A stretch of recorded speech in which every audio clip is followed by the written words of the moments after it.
চট্টগ্রাম থেকে আমরা বান্দরবান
কচ্ছপতলী বাজার থেকে আমরা 450 টাকা গাড়ি ভাড়া দিয়ে 15 মিনিটের মধ্যে পথ অতিক্রম করে তারপরে হাঁটা শুরু করি এবং হেঁটে হেঁটে আমরা দেবতাখুমের উদ্দেশ্যে রওনা করি।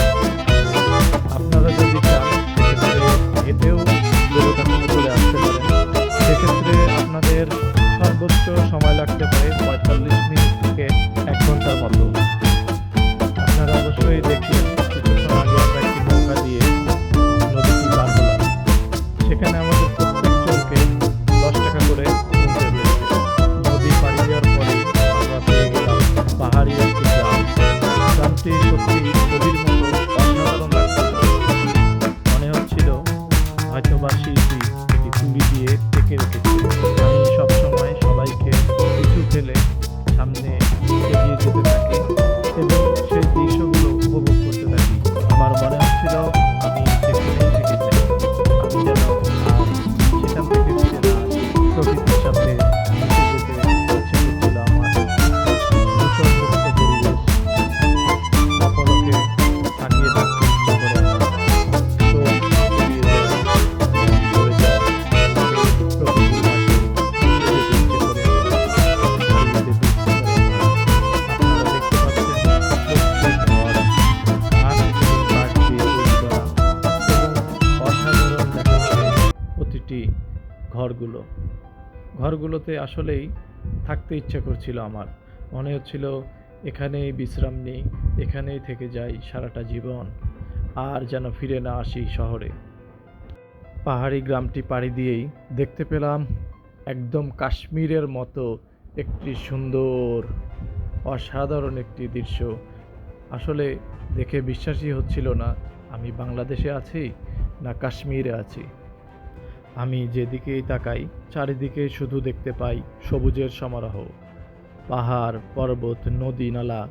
সেই পথটি পাড়ি দেওয়ার পরে আমরা চলে আসলাম দেবতাখুম লেখা একটি জিরো পয়েন্টে। সেখান থেকে আমরা লাইফ জ্যাকেট নিলাম এবং জনপ্রতি 200 টাকা করে দিয়ে নৌকায় উঠে গেলাম সামান্য একটু পথ পাড়ি দিয়ে। এবং পেয়ে গেলাম সেই স্বপ্নের দেবতাখুম।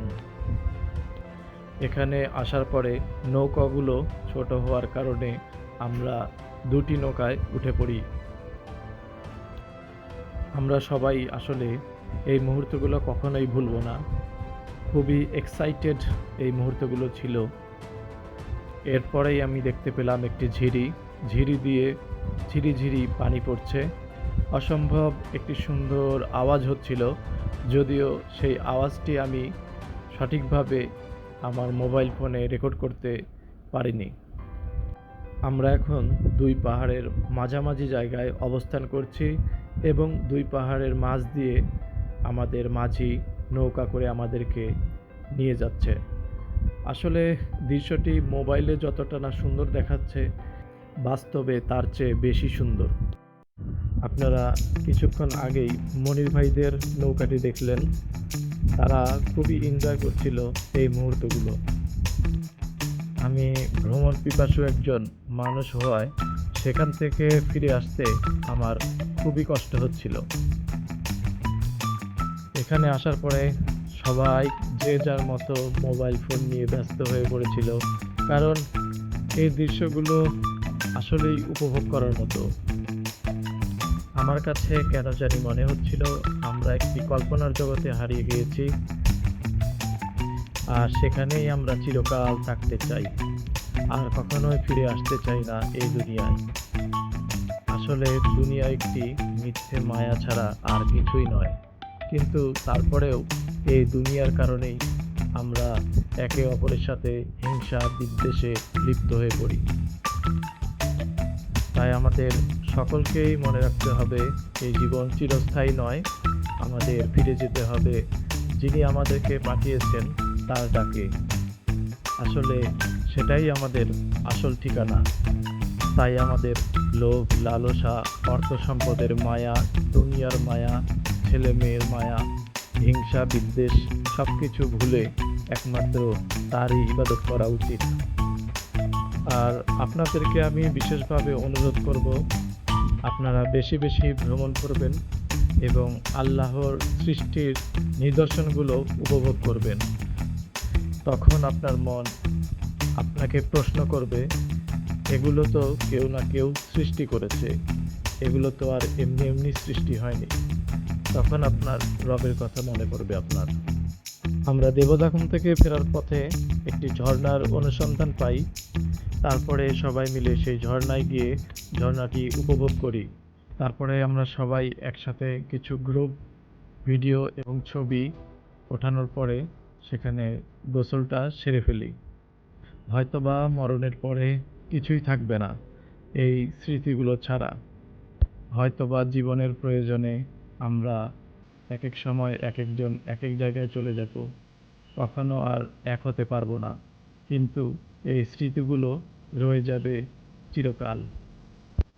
দেবতাখুম থেকে ফেরার পথে আমরা গাড়ি থামিয়ে কিছু দৃশ্য উপভোগ করি। মেঘ চারপাশ দিয়ে আমাদেরকে ঘিরে ফেলে, তার কিছুক্ষণ পরেই নেমে আসে বৃষ্টি। এমন সুন্দর দৃশ্যগুলো শুধুমাত্র বান্দরবনেই দেখা সম্ভব। বান্দরবন শহরে গিয়ে আমরা একটি চায়ের বিরতি দেই এবং সেখানে গিয়ে আমি বাঁশকরল নেই।